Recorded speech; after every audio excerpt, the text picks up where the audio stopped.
क्या होता है। पहला दृश्य। पत्नी, ए मायके मूड़ी दुखत है, नहीं सहत है, का करूं, कुछ समझ नहीं आते।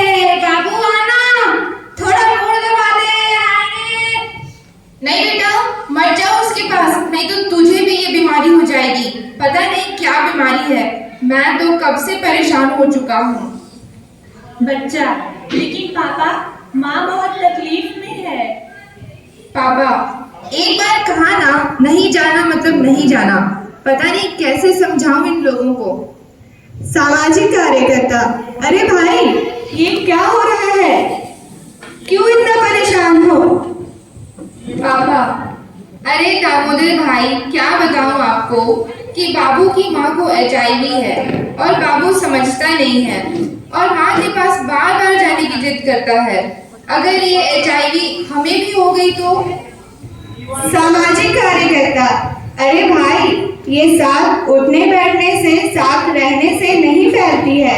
अगर तुम्हें फिर भी मेरी बातों पर विश्वास नहीं है तो मैं डॉक्टर साहब को बुला देता हूँ। दूसरा दृश्य। सामाजिक कार्यकर्ता। डॉक्टर साहब, डॉक्टर साहब। डॉक्टर, क्या हुआ दामोदर भाई? अरे साहब, क्या बताऊं आपको, हमारे गांव में एक परिवार है जहां मेरी दोस्त की पत्नी को HIV हो गया है, जिसके चलते परिवार में अनबन हो रही है और उनके साथ असामान्य व्यवहार किया जा रहा है। डॉक्टर, हाँ, ये तो गंभीर समस्या है। तो चलिए, मैं उस परिवार से बात करने चलता हूँ। तीसरा दृश्य। माँ, बेटा, ओ बेटा, आओ खाना खा लो। बच्चा, नहीं, मुझे नहीं खाना आपके हाथ का खाना। आपको तो क्या बीमारी है? डॉक्टर, अरे अरे, ये क्या कर रहे हो? जैसा तुम सोच रहे हो वैसा कुछ नहीं है। माँ, देखिए ना डॉक्टर साहब, सभी मुझसे अछूत जैसा व्यवहार कर रहे हैं। मुझे क्या हुआ है, ये कैसी बीमारी है? डॉक्टर, हाँ, मैं बताता हूँ।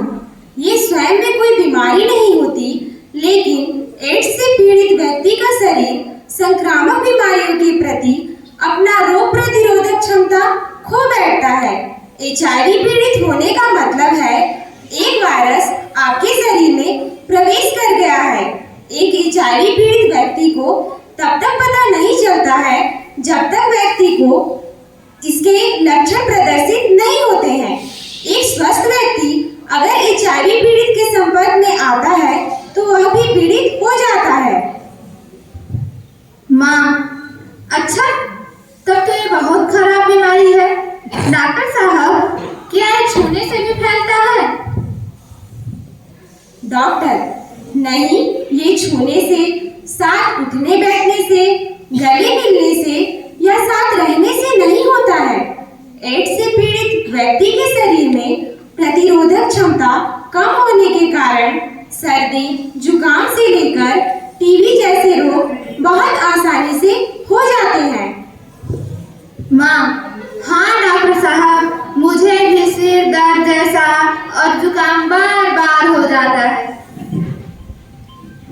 डॉक्टर, जी हाँ भाभी जी, एड्स की शुरुआती में इसका पता नहीं चलता है और व्यक्ति को इसका इलाज करवाने में देर हो जाती है। इसीलिए इसके लक्षणों की जानकारी लेना बहुत जरूरी है। पापा, डॉक्टर साहब, तो इसके मुख्य लक्षण क्या क्या होते हैं? डॉक्टर, हाँ दामोदर, मैं बताता हूँ। तुमने सही प्रश्न किया है। इसके लक्षण क्या क्या होते हैं? तो इसके मुख्य लक्षण हैं सूखी खांसी और मुंह में हमेशा कफ आता है, मुंह का स्वाद खराब रहता है, मांसपेशियों में खिंचाव, शारीरिक कार्य किए बिना ही मांसपेशियों में तनाव और अकड़न का एहसास होता है।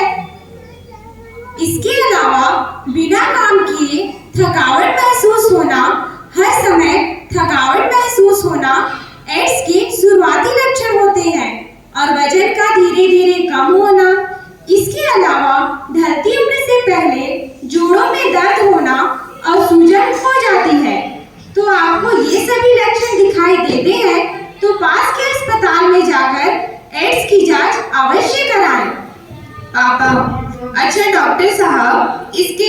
शरीर क्या क्या होते हैं?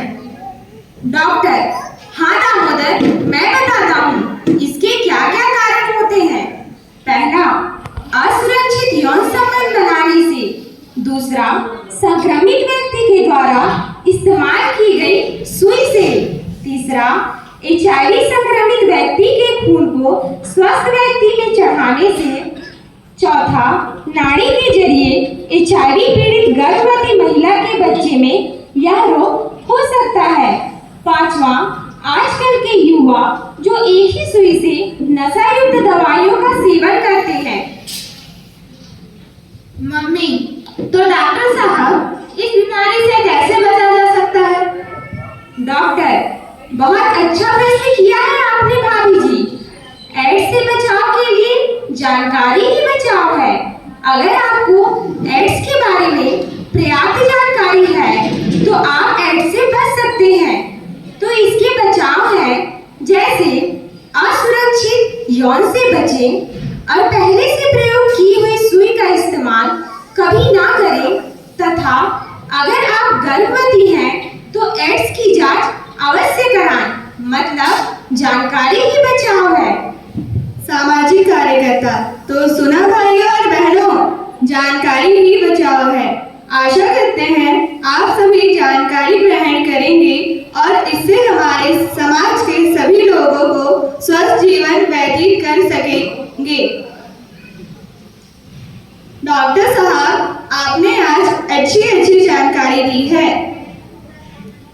मम्मी, मेरी भी आपसे प्रार्थना है, आप सभी इस बीमारी के बारे में जानिए और ज्यादा से ज्यादा इस बात को लोगों तक पहुंचाएं, जिससे लोग समय रहते अपना बचाव कर सकें।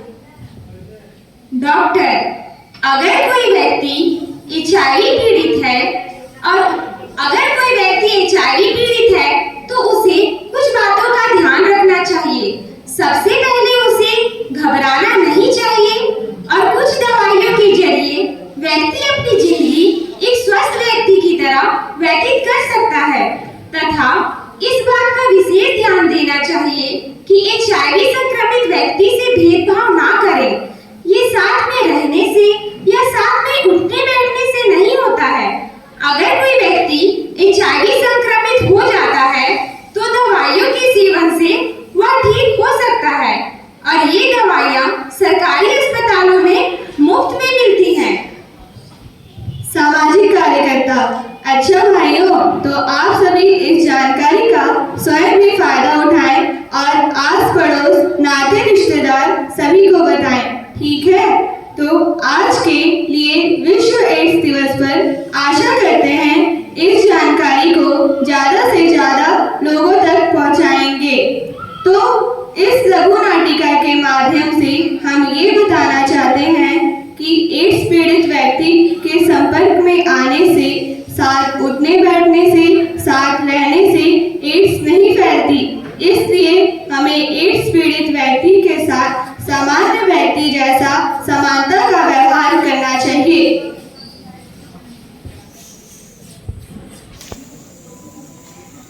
भेदभाव नहीं, उचित उपचार। भेदभाव नहीं, उचित उपचार। एड्स रोगियों में बांटे प्यार। एड्स रोगियों में बांटे प्यार। धन्यवाद।